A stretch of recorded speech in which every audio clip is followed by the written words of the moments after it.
Moors always want to get you in. What? What? I'm rockets. Who says we ain't in the building?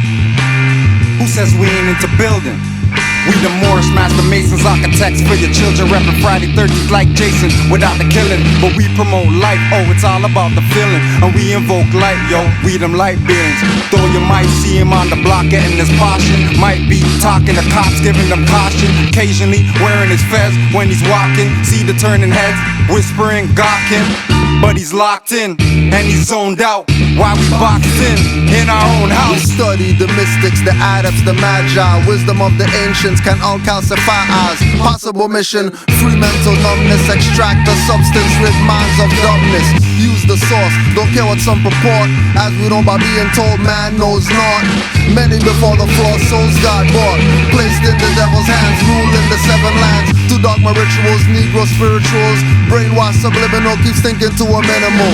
They still criminal, in a world digital so pitiful. Mental survival so critical, it's visible. Can you see past writers' blocks? Hashtag zombies with waves of cyber thoughts. No need for cell phones, they speak through saw palms. It's nothing for alarm, chips and forearms. Wind, brass and bass, such a beautiful serenade. Women feeding me grapes, I'm feeding to Henry's serenades. Whether the sky is clear or gray.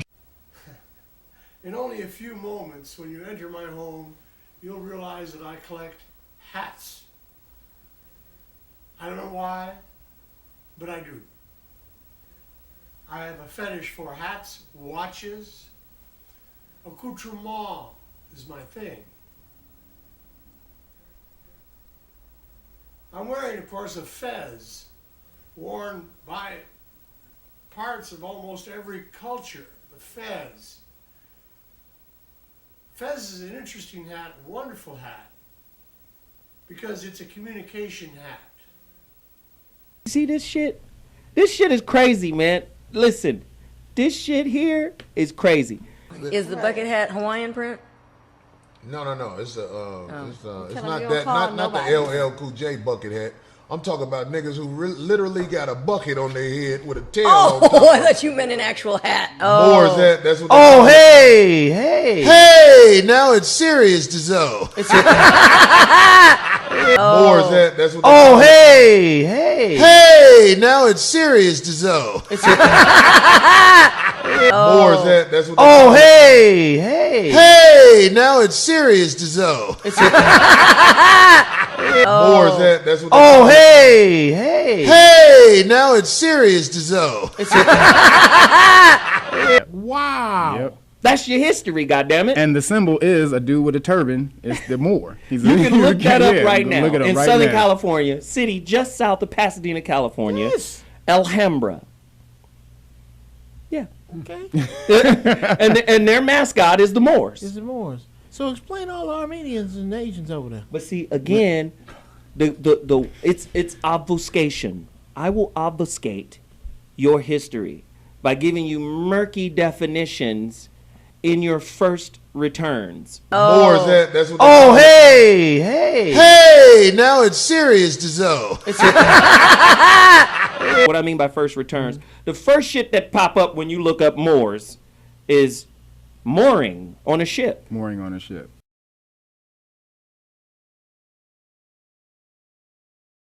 Tying the ship down. Let's moor the ship. Let's tie it down. But when you go deeper into the terminology, you go deeper into the history. And really, the ancient Moors didn't worship anything. They were scientists. They dealt with the study of the universe. And what you would call, if there's anything that was given veneration in the idea of what people call worship, it was actually the acknowledgement of woman and the life of the species called man coming through the womb of woman, that's referred to as the Stargate.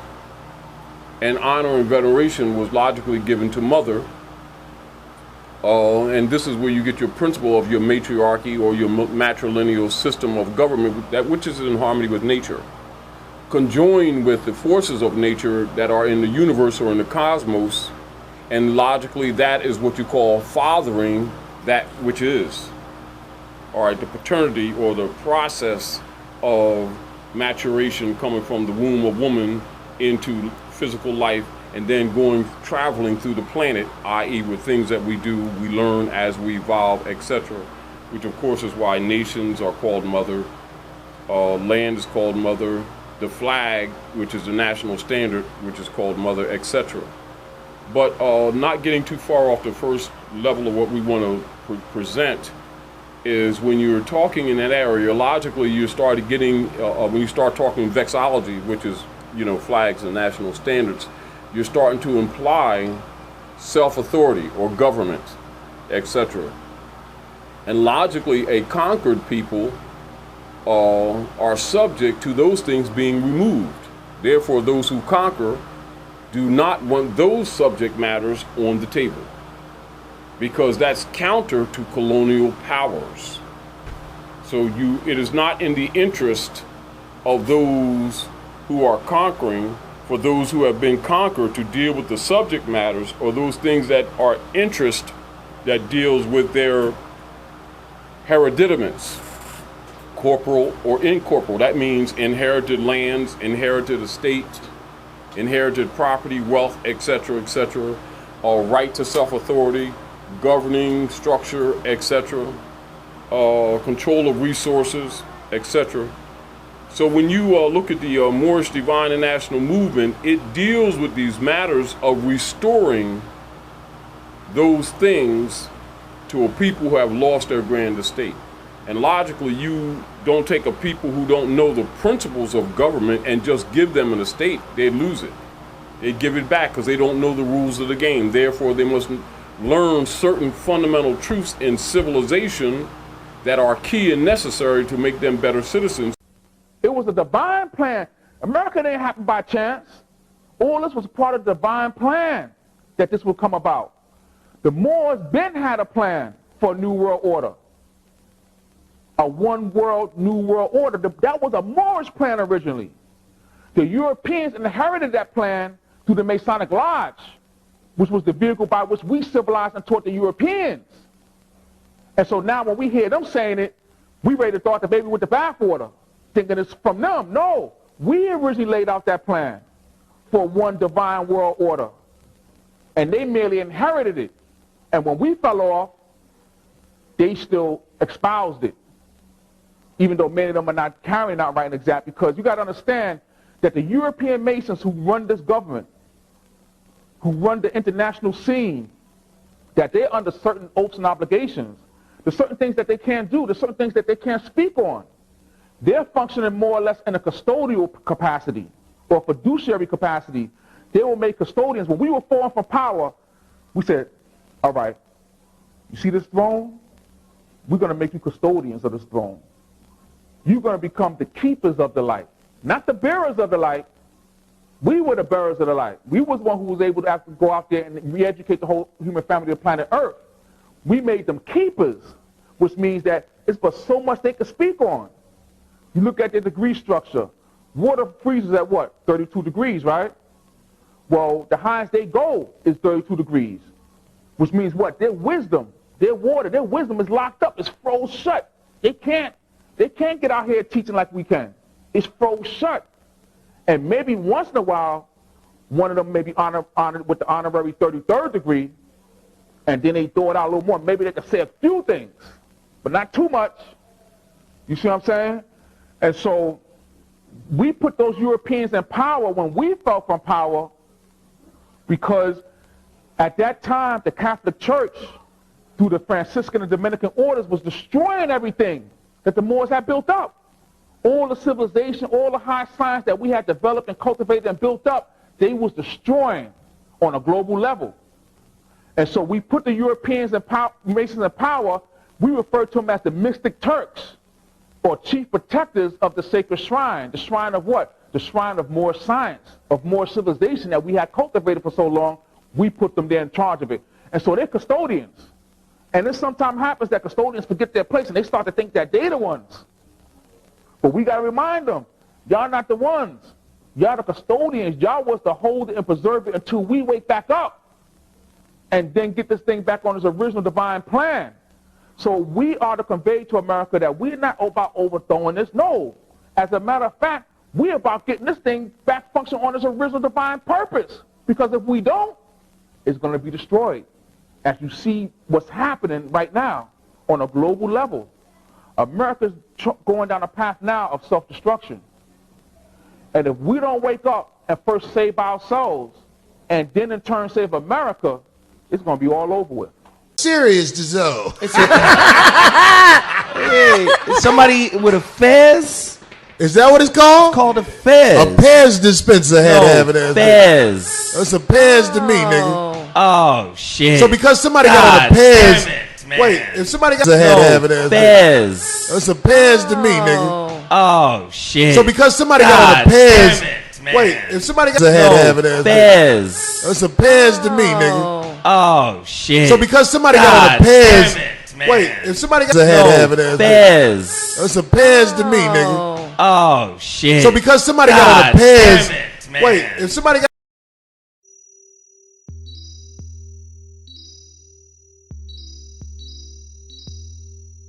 if we multiply the 3 and the 4, and we would get 12, which brings us to the number of universal law, the as above, so below, which we were talking about related to the Fez circle around the head and the Fez circle above the head.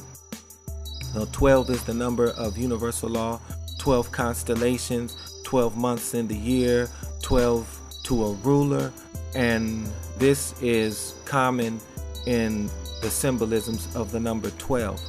So it brings us to the 12 circles on the top of the Fez. Right above the Fez circle, around the Fez, you have 12 circles. And we could go into how many dots are in each circle, but just suffice it to say there's 12 circles. Again, pointing us to universal law or higher knowledge, as in the 12 constellations being in the sky. And so in the center there is a tassel that hangs down, and the tassel is a round ball, and it's usually connected to a string or a cord that holds it to where the ball around the Fez can rotate around the Fez. So the ball symbolizing the earth as it rotates around the mind, which is the sun. Remember, we are dealing with the Fez circle above the head, but in relationship to the Fez circle around the head, the ball and the tassel represent the sun, with its strands being the rays of the sun, and the human head representing the earth, and the Fez in this case represents the pyramid or the human storehouse of earthly knowledge. As above, so below. There are red fezzes that you might see with a bright yellow tassel, lending further credence to the tassel representing the sun, and the strands being the sun rays. And the tassel also represents the coming together of the 144,000 uniting of the Asiatics, and that's something that we can speak on and touch on a little bit later. So the next video that we post is going to be going into the actual colors of the Fez, and the colors of the Fez and the colors of the ethers and what they mean. So stay tuned for that. Look forward to talking to you next time. Peace, love, Islam. Oh, God damn. My hair is a Fez. You just caught on. I do have a crush on Harambe, by the There's way. a Yes. lot of man. Bless his heart. There's a lot of what, though? Okay, so that Fez, that's a very powerful headdress. Oh, God damn. My hair is a Fez. You just caught on. I do have a crush on Harambe, by the There's way. a Yes. lot of man. Bless his heart. There's a lot of what, though? Okay, so that Fez, that's a very powerful headdress. Oh, God damn. My hair is a Fez. You just caught on. I do have a crush on Harambe, by the There's way. a Yes. lot of man. Bless his heart. There's a lot of what, though? Okay, so that Fez, that's a very powerful headdress. Oh, God damn. My hair is a Fez. You just caught on. I do have a crush on Harambe, by the There's way. a Yes. lot of man. Bless his heart. There's a lot of what, though? Okay, so that Fez, That's a very powerful headdress. Which cheap store? The Sloss? The one that's not that expensive. So you see the Shriners, they wear that. It's a fez. A Shriner? Yeah, What is the that? Shriners, they basically a motherfucker stole. who cried with a lisp? The Moors been had a plan for a new world order. A one world, new world order. That was a Moorish plan originally. The Europeans inherited that plan through the Masonic Lodge, which was the vehicle by which we civilized and taught the Europeans. And so now when we hear them saying it, we ready to throw out the baby with the bathwater, thinking it's from them. No, we originally laid out that plan for one divine world order. And they merely inherited it. And when we fell off, they still espoused it. Even though many of them are not carrying out right and exact, because you got to understand that the European Masons who run this government, who run the international scene, that they're under certain oaths and obligations. There's certain things that they can't do. There's certain things that they can't speak on. They're functioning more or less in a custodial capacity or fiduciary capacity. They will make custodians. When we were falling from power, we said, all right, you see this throne? We're going to make you custodians of this throne. You're going to become the keepers of the light, not the bearers of the light. We were the bearers of the light. We was one who was able to actually go out there and re-educate the whole human family of planet Earth. We made them keepers, which means that it's but so much they could speak on. You look at the degree structure. Water freezes at what? 32 degrees, right?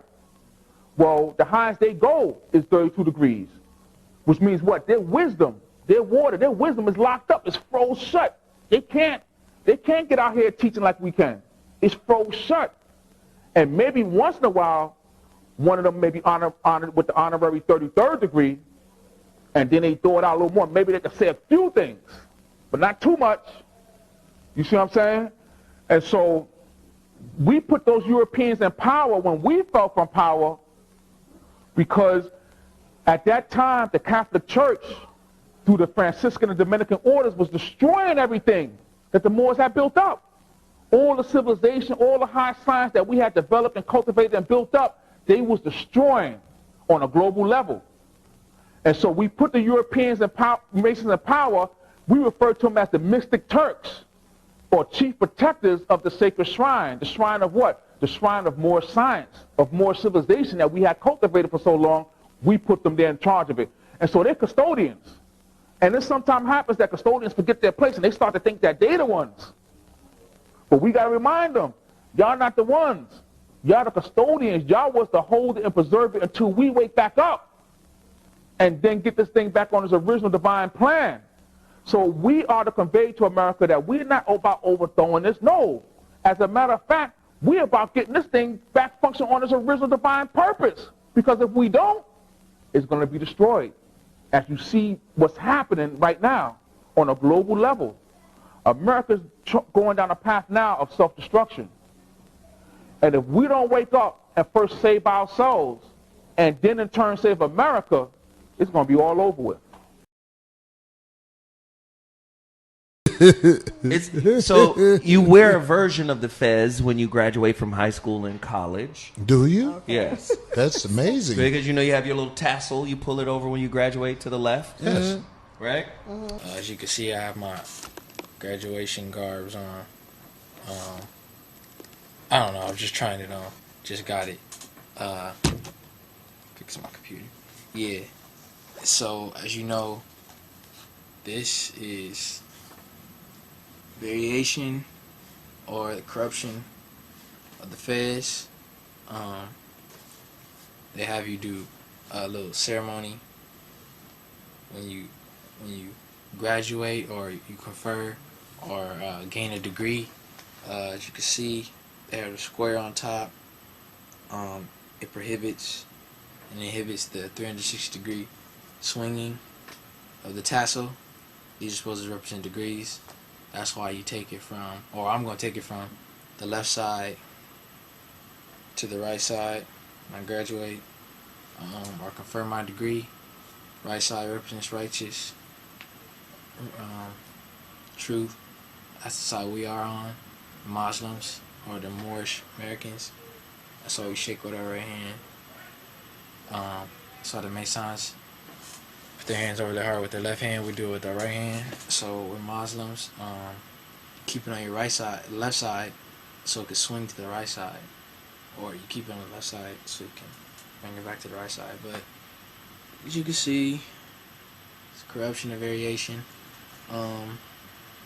Another variation is the top hat. That probably happened around 18th century, 17th century. They brought that in. There's a lot of things with the little belly button I was demonstrating on last time, like not the fezzes, but the berets. They got the button. It's just a lot of variations, and you can see the resemblance. This is the most ancient headdress planet Earth, and here are the tassels. Here's 360 degrees. 360 degrees of knowledge, wisdom, infinite. I'm actually gonna wear this at my graduation, after the graduation ceremony. It's a whole ritual. They got it all from us too. They got me wearing a full robe, just like in the ancient times where we would wear our gowns, or our full gowns. Got the fez on, got the degrees. You know what I mean? They got the whole 9 yards, except for they can't wear it in public, so they got the different demonstration.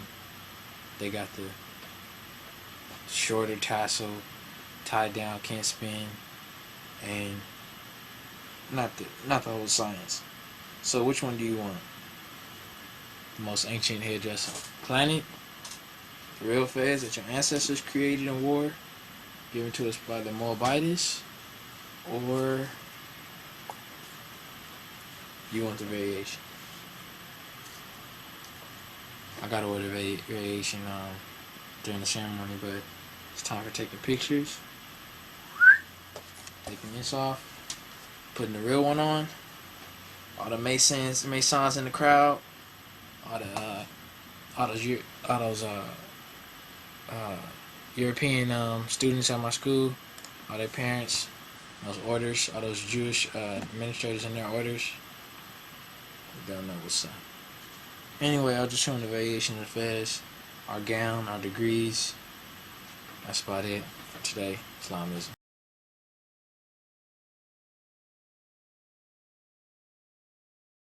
Nigga, respect off my hat. I can't. That is our traditional. I'm about to headdress. put this hat on and make niggas respect me. Get the Stop. fuck out of here. I can't with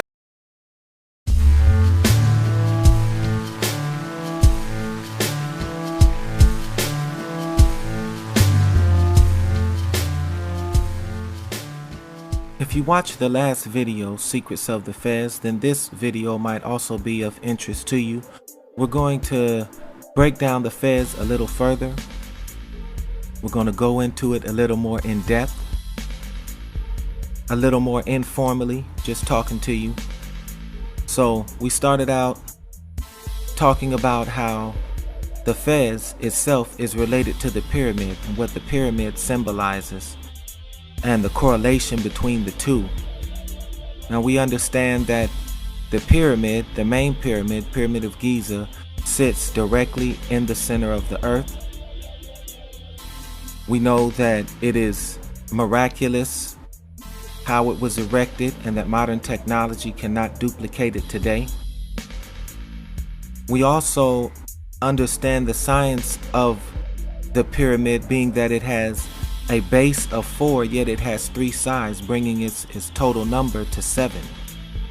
So we discussed that the base of the pyramid, 4 being the foundation or the forces, as in earth, wind, fire and water, hot, wet, cold, dry, north, south, east, west, the 4 corner points.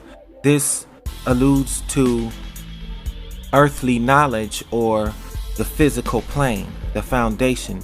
Your feet are on the ground. Everything that's on the ground is on a foundation of 4 in most cases. Buildings are built on the foundation of 4. Your chair has 4 legs. Your feet are 2, and yet they form a square. They're still on a base of 4. So, and now the 3 sides of the pyramid represent mental, physical, and spiritual. So we went into that, the 3 different degrees of man, the great triune, different aspects of man: mental, physical, and spiritual. And spiritual being at the top of that pyramid structure. Yet the base of the four and the pyramid structure and the circle all equal 360 degrees. So the circle and the pyramid and the square also have a similar meaning. So with the Fez, you have the 360. It all adds up to 360. But with the Fez, since it's a circle, you have the 360. But you have two circles: the Fez circle around the head and the Fez circle above the head. So the Fez circle around the head represents finite knowledge, material knowledge, which is useful in a finite world. And the Fez circle above the head represents the infinite wisdom, the higher knowledge and principles. As above, so below, as they say, is the concept behind the Fez circle around the head and the Fez circle above the head.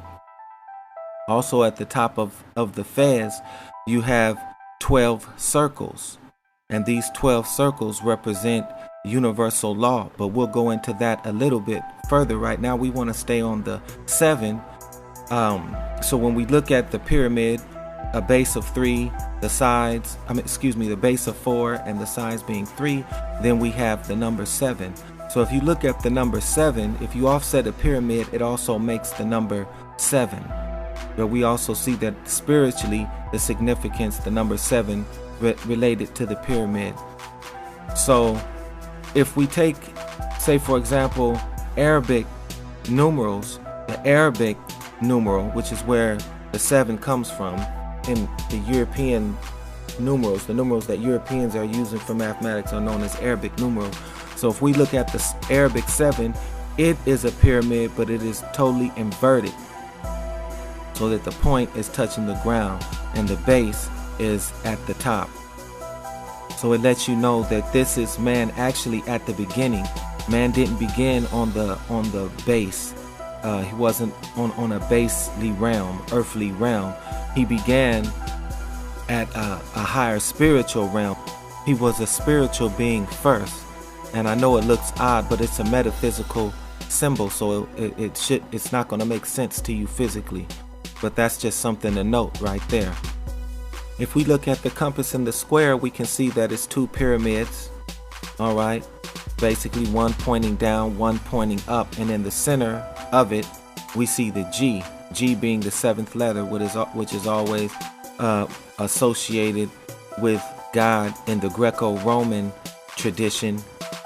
But again, this is Greek English letters. So numbers are considered Arabic numerals, so we should look to the Arabic letters. And in this case, you will find that the Arabic numeral for 7, or the Arabic letter corresponding to the Arabic numeral 7 or Saba, is in modern times Ha, which for those who seek the science of mastery over self relates to the word Hulk or character, from the root khalaqa, or he created, to create.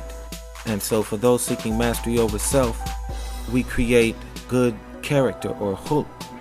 However, the original arrangement of the Arabic letters were not such that ha would be the 7th letter. The 7th letter would actually be zay or zin, which is related to the word zakah or purification, which in Islam one gains spiritual purification by giving zakah or charity.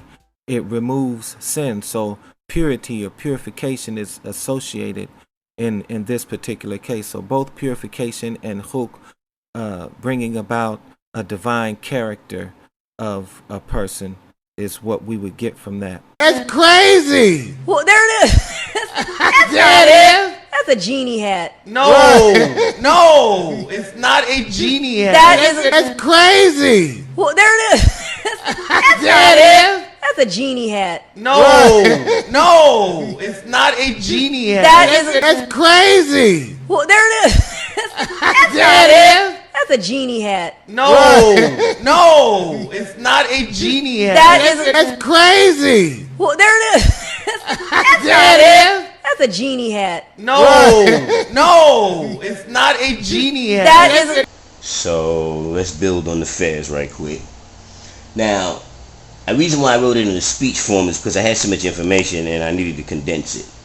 The fez is a derivative or derivation of the base of the Kuti Hufu. 360 degrees is a circle, and the circle has no beginning nor ending. It is infinite. It is the sign of perfection. The fez is the perfect headdress. The dimensions and geometry of the fez are perfect mathematics. When we born supreme mathematics, we know that the Akuti Hufu are perfect structures. The Akuti Hufu is symbolic of the temple of perfect man, a temple that can never be destroyed. All the answers are within self. You feel me? The fez is the universal crown of knowledge, wisdom, and understanding, and is internationally recognized as such. The fez contains a world of significant symbols for those who understand and are conscious of what it represents. The history of this majestic crown starts with it originally being white. Bet you a lot of people didn't know that. The oppressive powers put the Asiatic into a pit of lions, unless they would denounce the first true and divine creed for the redemption of the Asiatics, which is I, self, Lord, and Master. The lions ripped them apart because they had been eating the flesh of animals. The only things left of the Asiatics was the fez. Stained with blood, from that day on, the Asiatics or Moors used the white, red, and black fez, or as it was called in those days, Hiron. He, I, with a hyphen, rule cipher master. Oh man, we running out of time. Let me help and get this done. Now knowledge this wisdom. The top of the fez is flat. It stands for the uncompleted portion of the pyramid. The tassel represents the cable used to raise the capstone on top of the Akuti Hufu, or it may also represent the imperial potentate who is assigned to finish the job.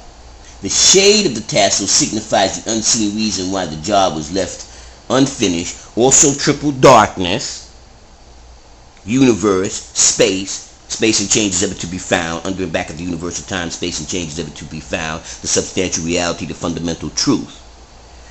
The eye that can see everything but cannot what? See itself. Who's the original man? You feel me? Shout out. The history of the turban can also be found to link itself to the Moors or the Asiatics of the planet Earth and the universe.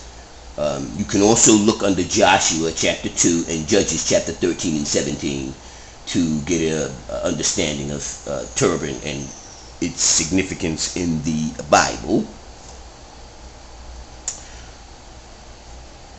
One last thing. Such is the significance of King Solomon's crown. The fez indicated that as master of the temple, he is the anointed one. With that, I guess we out of time. I usually don't go this long, so I'm going to say peace.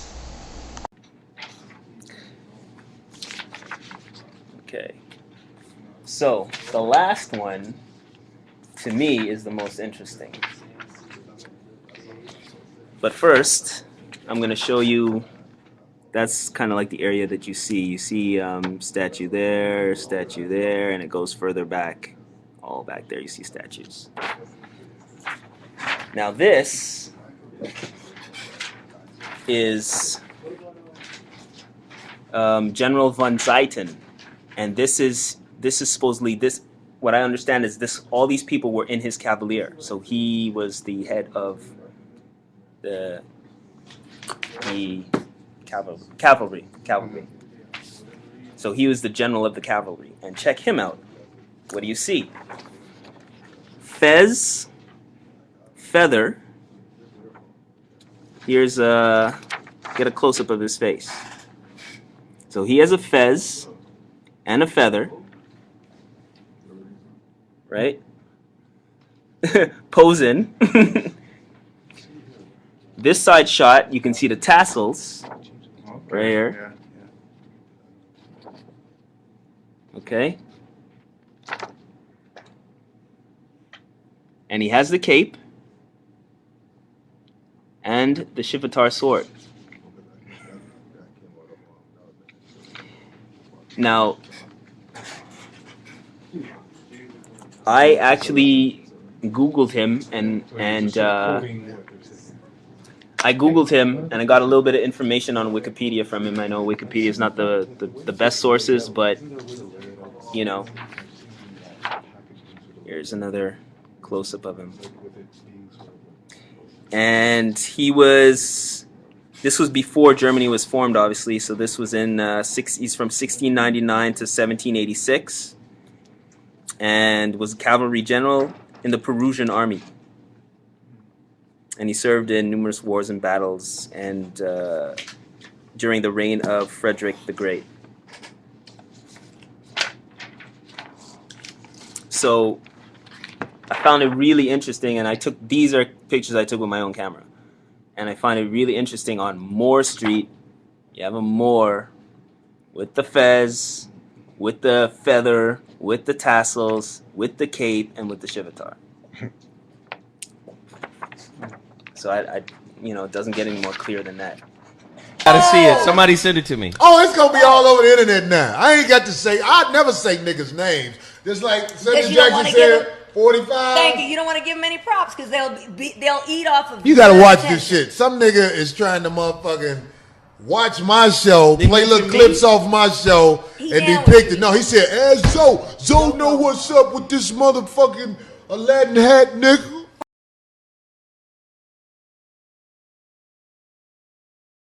Go ahead. You got something? You said something about Alhambra. The city of Alhambra, just right south over here of in the south- Pasadena. yeah. The high school is called the Moors. The Moors. Alhambra The Moors. Alhambra Moors. Yep. Wow. Yep. That's your history, goddammit.